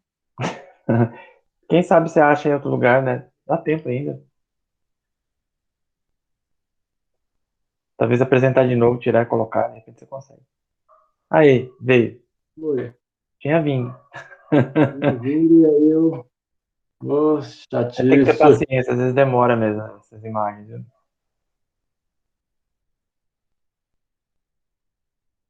Foi. Aí. Esses dois quadros, né, aí, como o Anderson gosta de fazer, eu acho muito legal, né, pegar os quadros para a gente analisar né, a imagem também, né, a representação da mulher. E aí eu consegui pegar essas duas representações aí do Caravaggio e muito legal, né? Eu já pensei em tatuar uma medusa. Né, a Medusa do Caravaggio e o Pecado Original do Michelangelo, que eu não descobri o ano para colocar aí, mas essa relação que eu identifiquei nesses textos, que eu acho muito interessante, que é a, a ponte, né, entre uma imagem da mulher que lembra a bruxa, né? Tá aí, eu estou fazendo um salto aí da Medusa para a bruxa, mas uma imagem que pode ter inspirado, né, a visão das bruxas, o nosso imaginário sobre as bruxas, que é a Medusa, e a influência, né, anterior ao Renascimento, que é essa influência bíblica do pecado original, né, da mulher, a imagem da mulher pegando ali a maçã e a serpente, que inclusive alguns afirmam estar na forma também feminina, essa serpente. Então é como se fosse o diabo também é feminino, né? Nesse caso, se essa for realmente né, a representação daquela serpente ali numa forma feminina, a Eva se conectando com né, com uma força diabólica feminina também, e isso causando a expulsão deles, né, do Adão e da Eva do paraíso. Então eles perdem a mortalidade, né, se tornam mortais, assim como a Medusa se tornou mortal após após ser abusada, né, em algumas versões, no templo de Atenas. Ela era a história. Eu fui buscar um pouco da história para tentar interpretar, né, esses dois momentos, nessas duas imagens. E a Medusa ela foi punida, se tornando um monstro terrível pela Atena por ter tido relações com Poseidon no templo, né? A Medusa era uma das 3 irmãs sacerdotisas, né? As sacerdotisas da antiguidade, elas cultivavam a pureza, né? A virgindade, e essa sacerdotisa ela teve relação com novamente a mulher sendo culpabilizada. E aí algumas versões dizem que ela se relacionou com Poseidon, e outras afirmam que ela foi abusada por Poseidon. E aí eu não entendi ainda como que é, né? Por que tem essa diferença de leitura aí, mas achei curiosa, né? Então, numa das versões, ela foi abusada sexualmente por Poseidon e foi punida pela Atena, se tornando um monstro que não poderia nunca mais amar, né? Porque ela, ao olhar para qualquer mortal, ou né, para qualquer, não sei, acho que é só mortal, mas ela petrifica esse mortal. Então, ela perde a imortalidade e ela perde o direito de amar, né? Se torna um monstro repugnante que não pode olhar nos olhos de ninguém, porque petrifica e mata essa pessoa. E aí ela acaba sendo caçada por um dos filhos de Zeus, eu acho, meio humano, que eu não lembro o nome. E eu acho que isso né, a Medusa se aproxima muito da imagem da bruxa, e é mais um exemplo, né, da mulher sendo culpabilizada, e que as duas representações dos quadros, no caso aqui, elas são do Renascimento. E aí eu achei isso interessante, né? Essa origem da visão da inferioridade da mulher ligada ao Aristóteles, e o Aristóteles sendo resgatado no Renascimento, e a combinação, né, do Renascimento, que vai estar na base da ciência, com a visão religiosa que culpabiliza a Eva pelo pecado original. Eu achei bem, bem importante assim, essa conexão entre eventos, né, tão distantes na história, mas que mostram, que reafirmam, né, a tese né, das autoras, de que a história das mulheres é a história da luta de classe, né, de que a questão da desigualdade de gênero ela está na origem da nossa história, e né, isso inclui a história do capitalismo, até pelas questões específicas que estão no período da acumulação primitiva. Eu tô colocando assim um tom de fechamento, porque é o fechamento da minha apresentação, da minha aula, mas eu acho que tem bastante pontos para a gente conversar. Eu acho que seria, né, quem leu também, colocar as impressões sobre os textos, ou sobre o texto, se leu só o texto principal. Eu queria ouvir vocês. Muito bom, eu tenho até uma coisa que eu achei muito bacana nesse quadro do Michelangelo, não lembrava dele. Se eu ver, ele faz algo diferente dos quadros medievais, né? Porque mesmo na expulsão do paraíso, o Adão e a Eva continuam nus, né? Isso é uma coisa que mudou, que na Idade Média era um pouco diferente, né? Você escondia a nudez né, com o pecado original e a expulsão, eles se viram nus e reconheceram a sua impureza e tudo, eles começam a se cobrir, a nudez vira um pecado, né? No quadro Michelangelo, não, né? Que a nudez não é castigada, né? Eles só são expulsos do paraíso mesmo. Mas o princípio é o mesmo. Você tem dois momentos aí da narrativa, isso é bem, bem legal. E a serpente feminina, que nem você falou, né? E você, né? Você trouxe isso bacana do Renascimento recuperar os gregos, né? Atividade clássica, né? Daí a ideia do Renascimento, como se o mundo tivesse adormecido durante 1000 anos, e aí eles retomam aquilo que os gregos fizeram para reconstruir, ó, né, a civilização ocidental.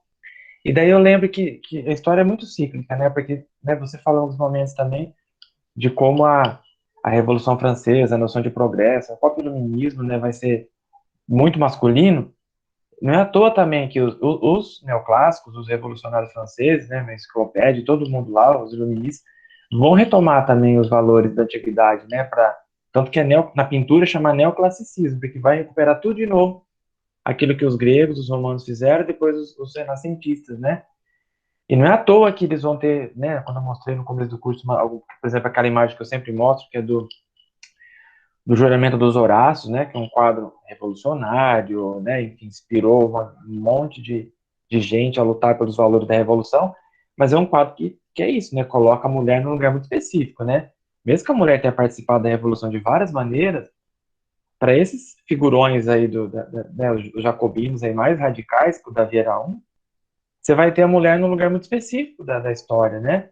E quando ele vai retratar a mulher, o Davi, que é o mesmo cara que faz aquele quadro dos Horácios, por exemplo, quando ele vai colocar Maria Antonieta indo para a guilhotina, ele faz um desenho meio ao vivo, assim, né? Até coloquei o link aqui.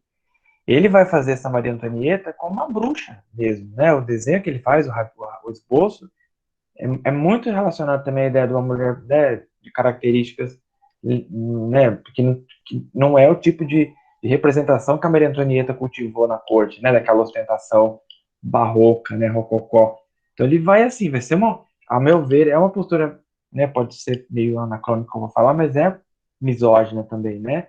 Você vai criticar do mesmo jeito que, sei lá, a misoginia cai matando em cima da Dilma, para falar da Dilma de novo aqui, né? Para fazer a crítica à Dilma, vem toda uma carga de machismo em cima, independente das qualidades ou defeitos políticos dela, o que vem primeiro é essa crítica misógina. Acho que o David, quando ele vai pintar a Maria Antonieta no Cadafalso, que ele faz aqui, é a mesma coisa. Ela tinha vários defeitos, né, milhões de defeitos, tanto que aconteceu o que aconteceu, Maria Antonieta, enfim. Mas a crítica que o Davi vai fazer é estética, ele desenha ela como uma bruxa, para ver como isso pesa, né, no olhar desses homens revolucionários aí, que tem todo enfim, um,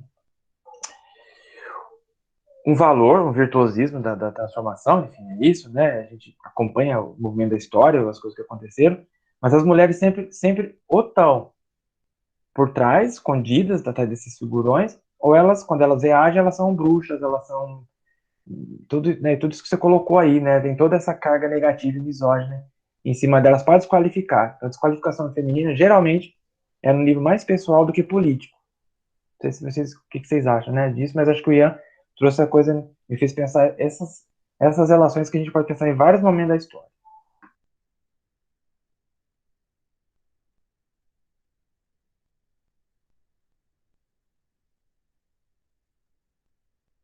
Vamos lá, gente, ó, a gente tem pelo menos 15 minutos ainda para aproveitar do Ian, e vamos fazer valer esse momento, deixar ele bem cansado. Eu tô empolgado, eu quero ouvir vocês mesmo. Eu queria ressaltar uma coisa, né? O Ian estava falando do Caravaggio, assim, ela ter uma relação né, da Medusa, no quadro de Caravaggio, de ela ter uma relação com o Poseidon, ou ser abusada pelos Poseidon, mas eu já li em alguns textos que o principal, tipo, pecado que ela comete, assim, é de ela ser muito bonita. Então, tipo, assim, uma coisa que ela nasceu assim, que ela não tem como mudar, e que simplesmente é assim, e ela é culpabilizada por isso. Então, ao mesmo tempo que a mulher tem que ser bela, recatada do lar, tem que ser a mulher bonita, ela tem que ser feminina, isso também acaba sendo um estigma para ela, porque se algum dos homens se apaixonarem por ela, ou virem ela como ela tem que ser desejável, mas se ela também é culpabilizada por ser desejável. Então, tipo, ao mesmo tempo que isso teria que ser, não seria dádiva a palavra, mas teria que ser uma qualidade dela, também é um estigma, né? Do mesmo jeito, por exemplo, que, sei lá, a gente culpa a mulher por ser estuprada, não só pelas atitudes dela, mas o fato de ela ser desejável também é um estigma. Até as próprias mulheres, tipo, elas se degladiam por causa disso. Elas, assim, a que é a mais bonita, ela precisa ser odiada também. Então, rola toda uma eu não sei se seria como a palavra, mas, tipo, É uma faca de dois gumes, assim. Eu acho que isso é muito interessante, e é muito forte, né? Porque também divide as mulheres, né? A exigência de um padrão de beleza, coloca algumas num pedestal, já te passar a palavra, Maria, e, a, e, a, e algumas vão sofrer com a solidão, né? Então, muitas mulheres, né? O caso da discussão sobre a solidão da mulher negra, por exemplo, tem muito a ver com isso. E a beleza, ou seja, a beleza, ela é um risco, né? Ela é uma dádiva, mas ela é um risco porque ela vai também ela vai ser cobiçada, né? E essa cobiça pode ser uma oportunidade, mas também é um risco da violência sexual, enfim, e o risco da sensualidade dela, né? Ela não pode também abusar dessa beleza, porque ela vai ser julgada por isso. A beleza ela serve para o marido dela, né? E se ela não tem um marido, ela vai ser disputada por todos os homens, né? E pelos poderosos, principalmente. E ela tem que aceitar isso como uma dádiva, né? Afinal de contas, ela uma e aí ela vira escrava da própria beleza, né? Eu acho que tem a Marisa está inscrita e o Renato acho que abriu o microfone. Acho que a Marisa primeiro, né? Depois eu falo, eu esqueci que dava para levantar a mão, desculpa, mas... Não, pode falar, Renato. Eu já falei muito. Falo depois.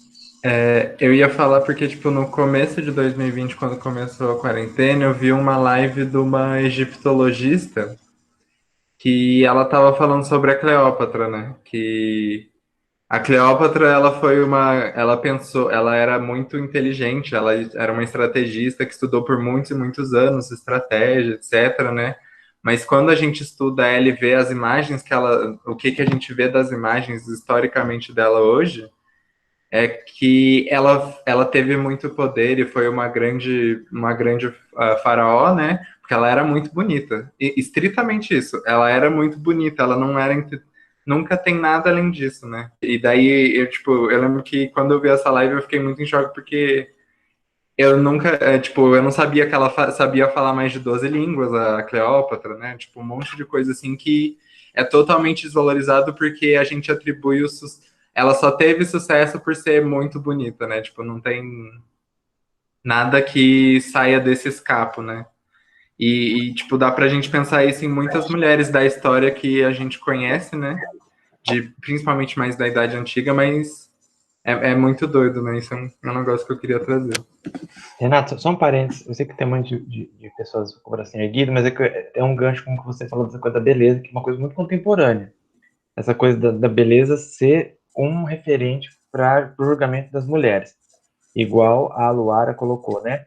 Ou para o bem ou para o mal, tanto faz, né? Sempre vai ser um problema. Ou muito, se for bela, não vai ser um problema. Se não for bela, vai ser um problema dentro da cultura considerada bela ou feia de cada cultura, né? Eu lembro do Oscar de 2017, daquele filme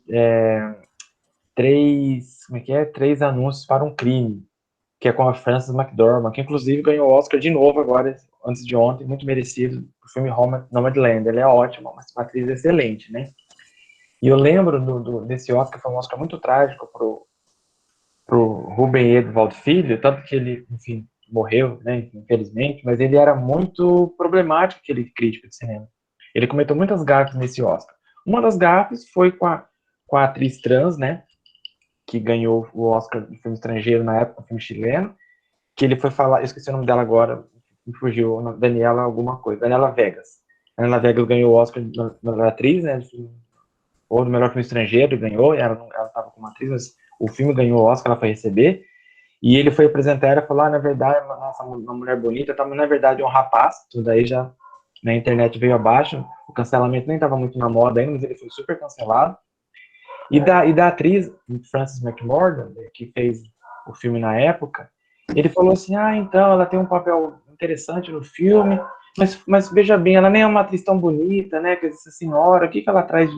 Quer dizer, ele não conseguiu elogiar simplesmente o papel dela, mas ele deu a entender que ele não entendia ela estar concorrendo ao Oscar como favorita, se ela nem era tão bonita, quer dizer, não tinha nada a ver. uma coisa com a outra, mas ele fez questão de colocar. Claro que ele era problemático, ele foi mandado embora da TNT depois, ele ficou doente, morreu, caiu da escada, uma coisa meio trágica, né? Mas para dizer essa coisa da beleza passa pelo julgamento feminino de um jeito ou de outro, do jeito que a Luara colocou, é um problemão para ser enfrentado mesmo, né? Eu acho que isso a gente não pode deixar de falar, porque é um problema grave da nossa cultura. Bom, mas aí eu falei sem levantar a mãozinha, né? Mas minha prerrogativa, né? Desculpa, gente. Marisa? Oi, eu só queria comentar da imagem que eu trouxe, porque eu fiz um trabalho sobre ela e a gente tá falando de Revolução Francesa, né? Então eu fiquei, que legal trazer essa imagem. Mas é que eu achei ela muito interessante, porque, na verdade, quando eu fui fazer o trabalho, é porque eu ficava muito na dúvida. Porque a gente sabe que os direitos das mulheres eles foram reprimidos durante a Revolução, mais pro finalzinho, mas foram. Mas a imagem de liberdade era uma imagem feminina. Aí eu não conseguia entender por que eles usavam uma imagem feminina, sendo que eles negavam direitos às mulheres. Aí, quando eu achei essa imagem, a gente fez uma comparação entre elas, né, e tudo mais. E aí eu acho que eu entendi um pouco melhor que aí tudo que é a imagem de liberdade, que é uma imagem feminina, era colocado em oposição a Maria Antonieta, que para esses revolucionários homens era comparado a uma prostituta, se falava da vida sexual delas, falava da ostentação dela, então eles colocavam tudo que seria oposto a Maria Antonieta nessa imagem da liberdade. Então, que não necessariamente eles veem a mulher como o símbolo da liberdade, mas que eles veem o que eles querem que seja a mulher. Tanto até que aqui nessa imagem que eu mandei, a oposição entre as duas é principalmente, né, na verdade, esse Thomas, ele era um anti-revolucionário inglês. Aí ele, tipo, fez essa imagem xingando a Revolução Francesa. Aí, tipo, dá pra gente ver que ele coloca a mulher inglesa como bonita, enquanto a mulher francesa seria feia, descabelada. E uma coisa que me chama muito a atenção é que a mulher inglesa, ela tá sentada, enquanto a mulher francesa, ela tá em uma posição ativa, em uma posição de combate. Então, justamente, está colocando, olha, a gente até pode colocar a mulher como um símbolo de liberdade, mas desde que ela esteja em uma posição de passividade. Aí eu achei que essa imagem conectou com a aula. Legal, Marisa. Se você é uma pessoa interessada nessa simbologia da Revolução Francesa, eu recomendo muito esse livro que eu citei aqui. É um livro muito bacana, do Gombrich, que tem um capítulo chama O Uso das Imagens, só sobre o simbolismo da Revolução Francesa. Eu usei muito no mestrado, o tempo livre nem tinha traduzido, sofri um pouco para ler inglês, mas agora tem traduzido, tá, pela editora Bookman. É muito bacana esse livro, ele tem várias coisas, um capítulo é só sobre a Revolução Francesa. Se você é uma pessoa interessada nisso, eu recomendo, viu? Ai, que legal, muito obrigada. Isso aí.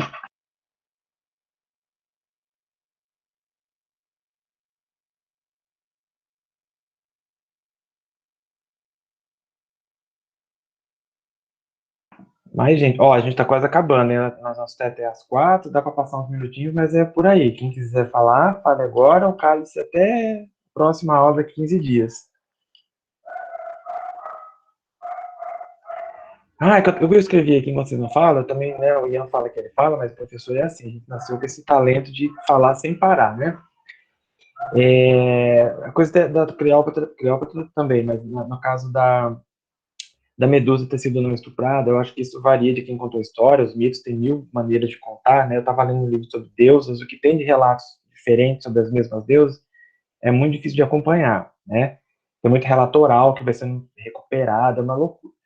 Mas, assim, eu acho que tanto faz nesse caso. Tanto faz não para a mulher estuprada, mas para a história. Porque, no caso, igual a Luara disse, outras meninas aí, a culpabilização sempre é feminina. Então, se o fato dela ser estuprada, é culpa dela. A Suzane e os Velhos, né? Ela foi condenada na história do quadro que a gente estudou lá. Ela ia ser enforcada, porque ela foi estuprada por dois velhos. Eles iam inventar essa história, para ela ser culpada. Eles inventaram que ela foi violentada e ela ia ser enforcada e não eles. Né? Deu o que fazer para ela provar a inocência dela e conseguir essa libertação. Foi o Davi, lá, da Bíblia também. Então, assim, para ver que isso não faz tanta diferença, porque a culpa sempre, nesses casos, é sempre feminina, né? Que vai, né? E também a coisa da beleza, de novo, é feminino. Tá sempre as mulheres ali competindo. Tem lá as 3 mulheres competindo pela maçã de ouro do Paris, né? Que vai deflagrar depois toda, né, a questão da guerra de Troia, né? A luta pela posse da Helena, né? De Troia.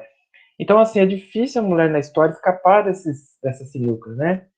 Porque se ela, mesmo quando ela age, mesmo que ela se impõe, ela recebe uma contraofensiva, assim, que é violenta, né? Seja concreta, seja da própria história que reconstrói esses fatos, né? Ou essas mitologias. Sofia?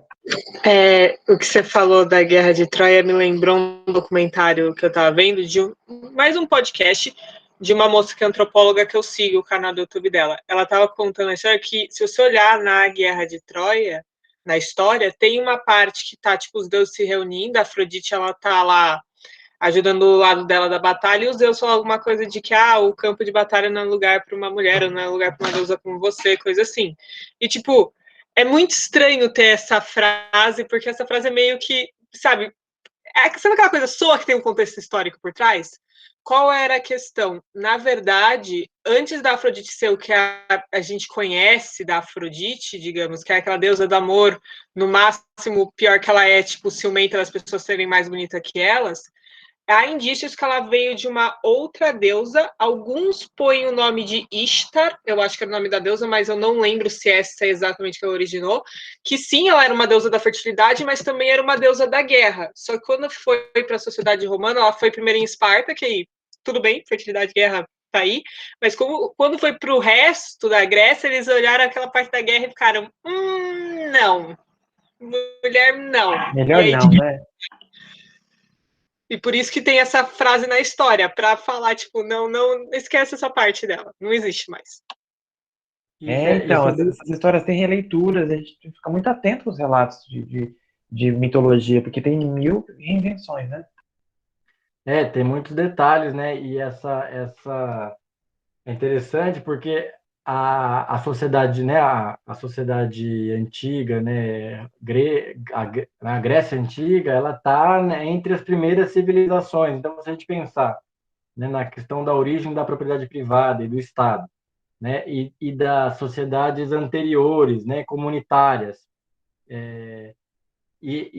Né, ainda que algumas sejam patriarcais, né, existem relatos de sociedades matrilineares, então a representação da mulher, né, no divino, né, como uma deusa guerreira significa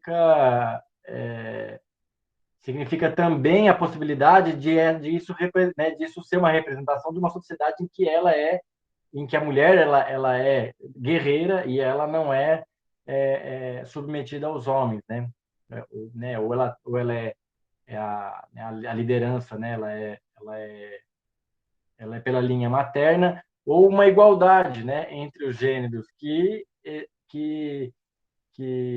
né, a gente tem relatos, né, antropológicos nesse sentido. E aí né, a sociedade grega, que eu quero dizer que ao incorporar, a sociedade grega incorporar essas influências religiosas, né, de outros povos, eles ressignificam aquilo que corresponde a eles, que é o poder masculino, né, o poder. E aí a questão militar ela sai da dimensão feminina, né? Muito bom, gente. Eu coloquei essa referência aqui. É um livro que eu li esse semestre, no começo do ano, eu gostei muito. Assim, tem muita referência, às vezes a gente fica confuso com esse pessoal, né, que estuda mitos, eles acham que a gente conhece um monte de coisa, e aí eles inventam não fazem muitas mediações, mas é um livro bacana, que vai trazer, como pelo menos na nossa civilização, sei lá, ocidental, você vai ter momentos de elevação do feminino, no sentido de, das deusas, né? E momentos que você vai ter o ocultamento disso e a elevação do masculino. Isso não é uma coisa linear, que nem o Ian falou. Não é que teve um momento que era bom e ficou ruim, foi melhorando, sei lá. Tem ciclos, né? Tem momentos mais femininos, tem momentos onde o feminino é rechaçado. Então, isso é um alívio pra gente, que dá pra perceber que as coisas ruins também vão embora, mas pra ver como a história se movimenta também nesse nível simbólico, né? Não é estático e não é linear, progressivo. Tem vários momentos nesse meio do caminho aí que trazem um ou outro mais preponderante, certo?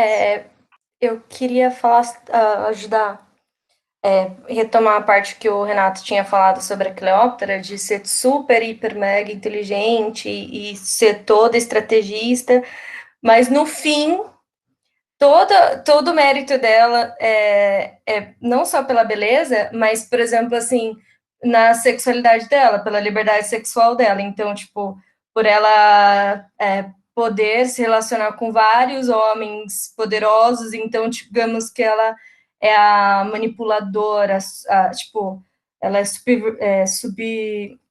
faz uma subversão de que ela não usou as estratégias de combate, de dominação, as 12 línguas que ela falava, mas sim o sexo dela, sim o corpo, sim a beleza dela para, tipo, conseguir todo o império que ela conseguiu. E relembrei também que muitas das bruxas, também a culpa delas era ser bonita. Às vezes era simplesmente ser bonita e ia para a fogueira e pronto, você é bruxa. Então, tudo que não prestava, tipo, inclusive por uma questão de beleza, que é igual você falou, né, professor, de que ela não tinha muito, não tem muito, mesmo quando ela não faz algo, tipo, ela é inato dela.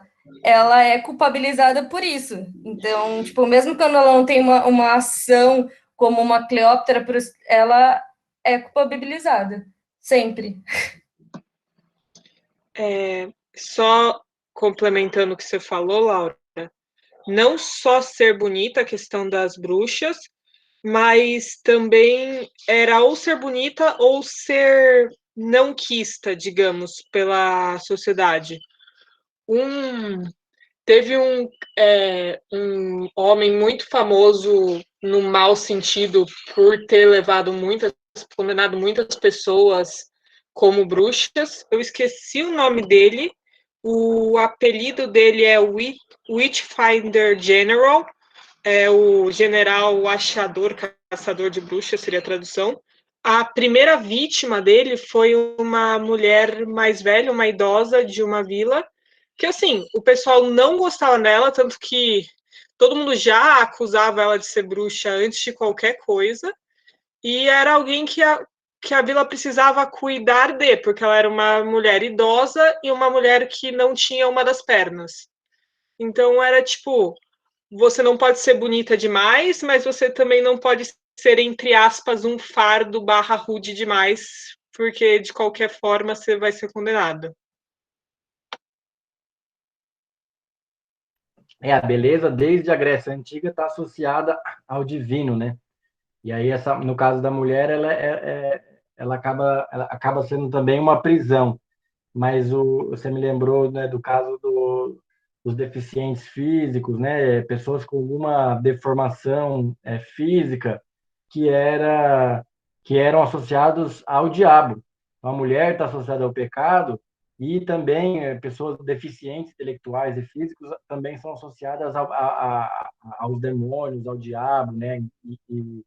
E aí a beleza, né, ela tem esse contraponto, né? A beleza está sempre associada ao divino e né, desde a Grécia Antiga. Então isso também é retomado, né?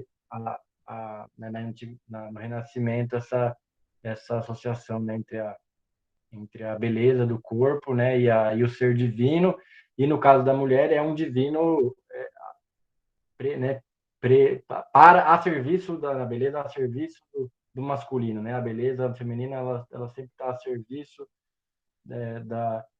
né, de um benfeitor, né, que é o marido, né, o pai, né, um bom casamento, né, para a família, ou um marido rico, e aí né, o que seria, né, uma bênção também vira uma escravidão, né? Ela tem que aceitar de bom grado aqueles que né, os poderosos que estão dispostos a agraciar a sua beleza.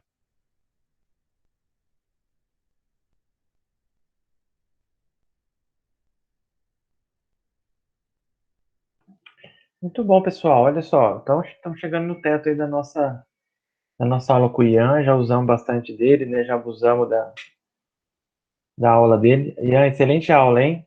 Já passava num concurso, ó, se precisasse. A única coisa do concurso é que ela tem que ser uma aula mais curta. Então, quando você for pensar para o concurso, tem que ser 40 minutos, mas 50, 45 minutos. Assim. Agora, para uma aula dessa, foi ótimo. Foi Mas excelente. você imagina eu querendo condensar isso em 40 minutos. Eu dou É. cada aula nos concursos que assusta. Então, mas eu fazia muito isso, sabia? Eu reprovava, é claro, né? Eu queria falar tudo em 40 minutos. Daí a banca ficava louca, porque tinha tanta informação junta. Até eu aprender que tem que ser mais enxuta a aula de concurso, demorei uns anos, né? Uns 5 anos para dar certo. Então você já vai praticando também, né? Você pega essa aula aqui, imagina ela em 40 minutos e vê o que acontece. Ah, mas dá certo, sim, dá certo. Você foi muito calmo, foi muito boa, eu gostei demais. Vocês gostaram, gente? Sim, muito boa. Adorei também, adorei. Os textos eu nunca tinha lido, Safiotti sempre quis ler, nunca tinha tido chance também. E agora eu já baixei o livro inteiro, vai ser ótimo. Já tenho essa oportunidade de ler Safiotti, vai ser muito bacana, né? Gostei demais. Super bom mesmo, Ian. Gostei da didática, gostei dos conteúdos. Muito bacana. A pessoa participou mais do que quando eu dou aula. Vou deixar você que até o final do semestre. Eu vou, né, descansar um pouco na ilha de cara, sei lá, ou para Não é Bali. não é só a voz feminina que é convidativa, Tá a vendo? O voz, povo gosta de um barbudo também falando aí, ó. a Não é voz só dos mais novos. Eu os sou mais jovem. novinhos, mas é barbudo, ó. Sei lá, tem uma coisa de dominação masculina, né? Eu De, não sei sou lá, qualquer autoridade, coisa. mas eu não sou. Autoridade, é isso aí. É, muito bom. Barbudo lembra o Marcos, é isso, o povo já quer revolução, né? Tá vendo? Não tem jeito, a gente tenta, né, dar, né, tarear, não, vamos lá fazer uma coisa mais suave, não, tem que ser revolução, vamos pegar lá, detonar tudo, isso aí, gente. E o pessoal do PIBID, o que achou? Cadê as meninas do PIBID? Quem que são mesmo? Eu Esqueci vi a já a cara, Karen e né? a Marina. A Karen Santos, gostou? E quem que é a outra? Tinha duas, né? Estudantes. Foi embora, já desistiu a Sim, outra? a Marina acho que saiu, me abandonou. Reprova ela, Ian. Na próxima avaliação que você tiver oportunidade, não permita aí desaforo. Imagina abandonar o professor assim, no meio do caminho. Sacanagem, né? Sacanagem. Mas depois que você teve qual, não foi bom, não precisou. Então, gente, eu vou parar de gravar, porque tá gravando um monte de asneira aqui, né? Depois isso, sei lá, vai parar. Dar uma pausa aqui.